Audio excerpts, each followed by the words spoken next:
नमस्ते विद्यार्थी मित्रों। व्याकरण में आज हम देखेंगे मुहावरे। जब कोई वाक्यांश अपने साधारण यानी कि शाब्दिक अर्थ को छोड़कर विशेष अर्थ को व्यक्त करे तो उसे मुहावरा कहते हैं। जैसे नीचे दिए गए उदाहरणों पर ध्यान दीजिए। मुहावरा है चिकना घड़ा। शाब्दिक अर्थ है ऐसा घड़ा जो चिकना हो। विशेष अर्थ है जिस पर किसी बात का असर न हो। होठ काटना, उसका शाब्दिक अर्थ होता है होठ को काटना और विशेष अर्थ होता है आश्चर्य में पड़ना। रात दिन एक करना, रात और दिन को एक करना शाब्दिक अर्थ है, विशेष अर्थ है कड़ी मेहनत करना। मुहावरे के प्रयोग में निम्नलिखित सावधानियां बरतनी चाहिए।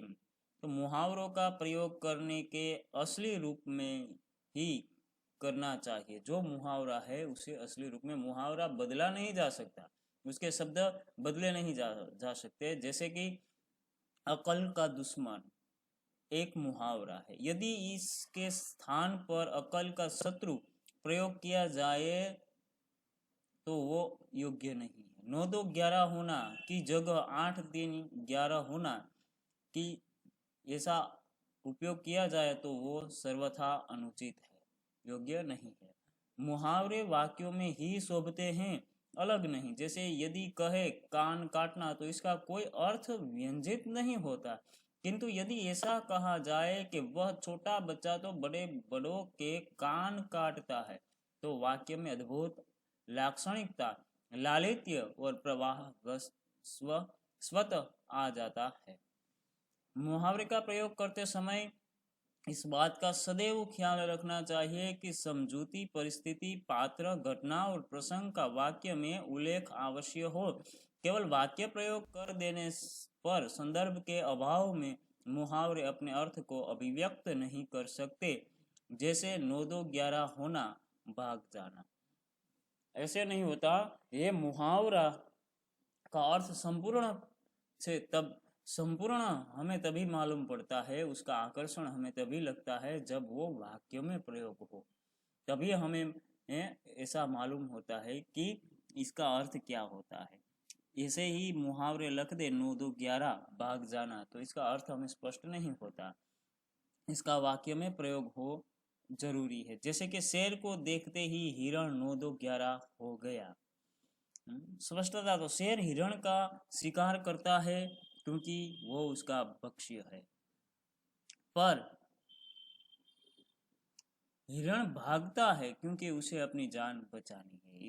इसलिए 9 2 11 होना यानी कि भाग जाना, ये अर्थ हमें मालूम होता है। यदि सीधा ऐसा वाक्य बनाया जाए कि हिरण 9 2 11 हो गया तो मुहावरे का अर्थ बिल्कुल स्पष्ट नहीं हो पाएगा। इसलिए मुहावरे का वाक्य में प्रयोग होना आवश्यक है। मुहावरे का एक विलक्षण अर्थ होता है, इसमें वाचार्यर्थ का कोई स्थान नहीं होता। जैसे आग में घी डालना का जब वाक्य में प्रयोग होगा तब इसका अर्थ होगा क्रोध को भड़काना। इसलिए मुहावरे का वाक्य में प्रयोग करना अति आवश्यक है। मुहावरे के वाक्य प्रयोग अलग अलग रूप से हो सकते हैं, एक ही वाक्य प्रयोग में नहीं होता मुहावरा। जैसे कि पानी पानी होना, उसका अर्थ है बहुत लज्जित होना, तो इसके अनेक वाक्य बनते हैं। हम देखते हैं कि इसमें पानी पानी होने की क्या जरूरत है, इस उम्र में ऐसी गलतियां हो ही जाती है। दूसरा वाक्य ऐसे बनता है, तुम कुछ भी कहो वह आज सबके सामने उन्हें पानी पानी करके छोड़ेगा। तीसरा वाक्य है, बात में जरूर दम है तभी तो वह व्यक्ति आज मेरे सामने पानी पानी है। भरी सभा में पोल खुल जाने पर मुखिया जी पानी पानी हो गए।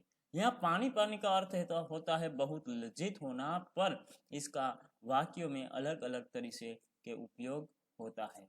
तो विद्यार्थी मित्रों, हमने देखा मुहावरे का अर्थ।